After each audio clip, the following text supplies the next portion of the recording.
नहीं मानेगा, पर मैं कोशिश करना चाहती हूँ।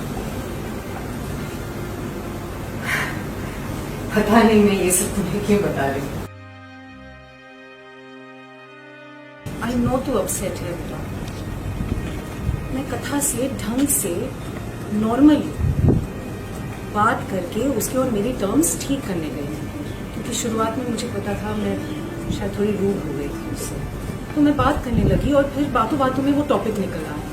कोई बात नहीं, मुझे पता है आप मुझे लेकर बहुत परेशान हैं और मेरा भी इंटेंशन नहीं है मेरी माँ का दिल दुखाना। हम बस प्लीज हम दोनों माँ एक कॉमन डिसीजन पर नहीं आ पाते। That's it. आपने कथा से जो कहा है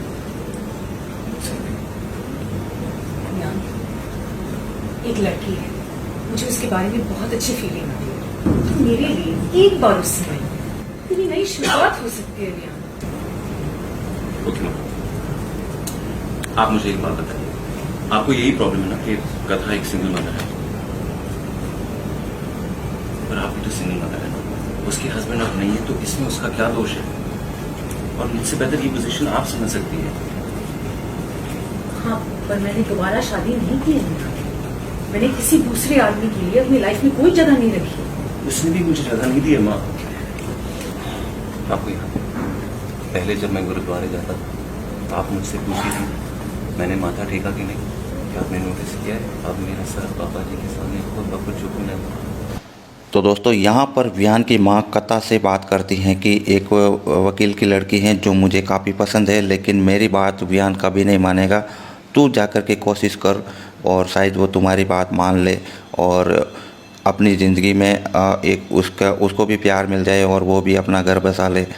तो अब कथा को ये बात बता रही है, कथा ये बात विहान से कैसे कर सकती हैं, लेकिन विहान ने ये सब कुछ सुन लिया है और अब वो अपनी माँ को समझा रहा है कि कथा में बुराई क्या है। कथा एक सिंगल मदर है, तो आप भी तो सिंगल मदर है, तो आपको तो बेटर समझ जाना चाहिए कि उसमें वो सिंगल मदर है तो उसकी क्या गलती है। और उसे मैं चाहता हूँ, अभी तक उसने मुझे हाँ तो नहीं की है ना। तो विहान की माँ भी कहती हैं कि मैंने भी क्या दूसरी शादी थोड़ी की है, तो मैं भी तो एक सिंगल मदर हूँ, तो मैं भी अभी तक किसी और के लिए 1% भी जगह नहीं बचाई है किसी को और के लिए। तो फिर विहान ने कहा है कि हाँ, उसने भी मुझे अभी तक अपने दिल में जगह नहीं दी है, लेकिन मैं कोशिश तो कर सकता हूँ ना। तो ये मैं मतलब कोशिश करता रहूँगा, आप मेरे लिए परेशान मत होइए और मैं शादी करूँगा तो सिर्फ कथा से ही। तो विहान की माँ को भी विहान ने अच्छी तरह से समझा दिया है कि वो कथा के बारे में कुछ उल्टा सीधा ना बोले और ना ही सोचे, और वो जिसे चाहता है वो उसी से शादी करेगा। और यही विहान की आखिरी जो है इच्छा है, वो नहीं किसी और के चक्कर में पड़ना चाहता है, वो दिल से चाहता है कथा को, और अब कथा भी ये बात ज़रूर समझेगी।